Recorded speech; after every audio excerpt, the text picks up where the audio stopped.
IPL season 18ರ final ಗೆಲ್ಲಲು RCB ಹಾಗೂ ಪಂಜಾಬ್ ಹೈ ವೋಲ್ಟೇಜ್ ಮ್ಯಾಚ್ಗೆ ಕೌಂಟ್ ಡೌನ್ ಶುರುವಾಗಿದೆ. ಇಂತಹ ಹೊತ್ತಲ್ಲಿ ಆರ್ಸಿಬಿ ತಂಡಕ್ಕೆ ಆಘಾತವೊಂದು ಉಂಟಾಗಿದೆ. ಫೈನಲ್ ಮ್ಯಾಚ್ ಸನಿಹದಲ್ಲಿರುವಾಗಲೇ ಆರ್ಸಿಬಿಯ ಪ್ರಮುಖ ಆಟಗಾರ ಅಲಭ್ಯವಾಗುವ ಸಾಧ್ಯತೆ ಇದೆ. ಹೌದು, ಇಂಡಿಯನ್ ಪ್ರೀಮಿಯರ್ ಲೀಗ್ನ ಫೈನಲ್ ಪಂದ್ಯಕ್ಕೆ ವೇದಿಕೆ ಸಿದ್ಧವಾಗಿದೆ. ಅಹಮದಾಬಾದ್ನ ನರೇಂದ್ರ ಮೋದಿ ಸ್ಟೇಡಿಯಂನಲ್ಲಿ ನಡೆಯುವ ಫೈನಲ್ ಮ್ಯಾಚ್ನಲ್ಲಿ ರಾಯಲ್ ಚಾಲೆಂಜರ್ಸ್ ಬೆಂಗಳೂರು ಹಾಗೂ ಪಂಜಾಬ್ ಕಿಂಗ್ಸ್ ತಂಡಗಳು ಮುಖಾಮುಖಿಯಾಗಲಿದೆ. ಈ ನಿರ್ಣಾಯಕ ಪಂದ್ಯಕ್ಕೆ ಆರ್ಸಿಬಿ ತಂಡದ ಹೊಡಿ ಬಡಿ ದಾಂಡಿಗ ಟಿಮ್ ಡೇವಿಡ್ ಅಲಭ್ಯವಾಗುವ ಸಾಧ್ಯತೆ ಇದೆ.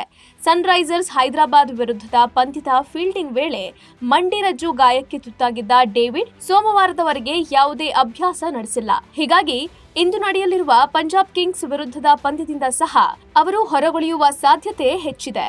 ಇತ್ತ ಟಿಮ್ ಡೇವಿಡ್ ಫೈನಲ್ ಪಂದ್ಯವಾಡುವ ಬಗ್ಗೆ ಆರ್ಸಿಬಿ ತಂಡದ ನಾಯಕ ರಜತ್ ಪಾಟೀದಾರ್ ಕೂಡ ಖಚಿತ ಮಾಹಿತಿ ನೀಡಿಲ್ಲ.